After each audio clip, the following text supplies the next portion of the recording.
সাহাবীগণ প্রশ্ন করলেন, হুজুর গোপন শিরিক কাকে বলে আপনার কাছে জানতে চাই।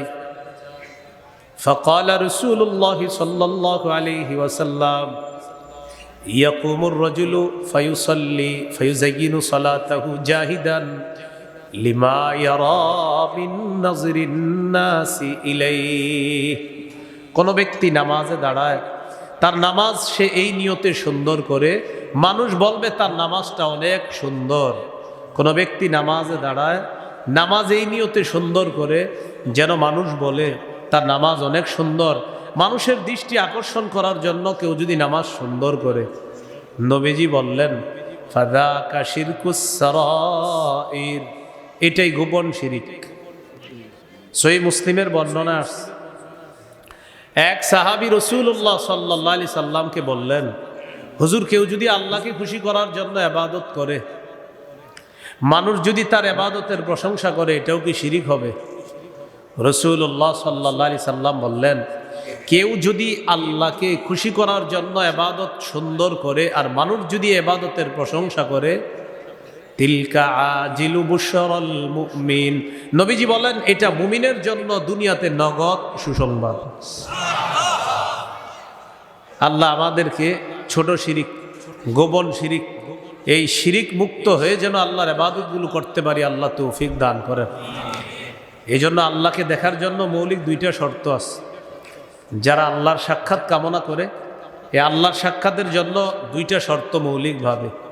সূরা কাহাফের সর্বশেষ আয়াতে আল্লাহ বলেন, ফামান কানা ইয়ারজু লিকা রাব্বিহি ফালইআমাল আমালান সালিহা ওয়ালা ইউশরিক বিইবাদাতি রাব্বিহি আহাদা।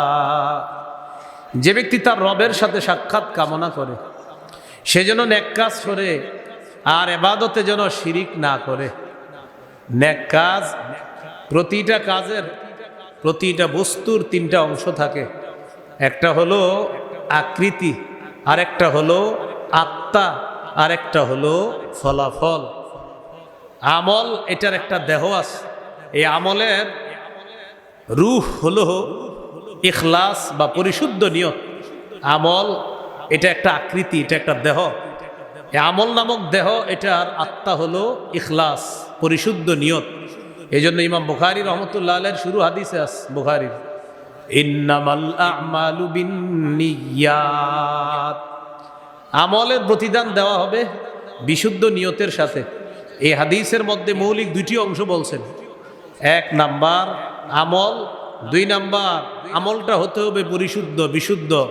তো আমলের কথা বলছে, আর আমলের আত্মা বা রূহ সেটা হলো বিশুদ্ধ নিয়ত। আর এই আমলের ফলাফল কি, ওই বুখারীর শেষ হাদিসের মধ্যে ফলাফল আলোচনা করছে। বিশুদ্ধ নিয়তে যদি কেউ আমল করে, এই আমল কিয়ামতের ময়দানে ওজনের পাল্লায় ভারী হয়ে যাবে।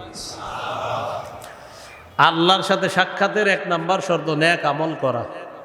তো নেক আমল কি? যে আমলের মধ্যে ইখলাস থাকবে, যে আমলের মধ্যে রিয়া থাকবে না, লৌকিকতা থাকবে না। ওয়ালা ইউশরিক বিইবাদাতি রাব্বিহি আহাদা, রবের ইবাদতে কাউকে শরীক করবে না। তারা কিয়ামতের ময়দানে দুনিয়া থেকে বিদায় নেওয়ার পর এমন যোগ্যতা অর্জন করে আল্লাহর কাছে যাবে, সেই যোগ্যতায় আল্লাহ তাআলাকে তারা দেখতে পাবে। আল্লাহ আমাদের সকলকে শিরিক মুক্ত ইবাদত করার তৌফিক দান করেন।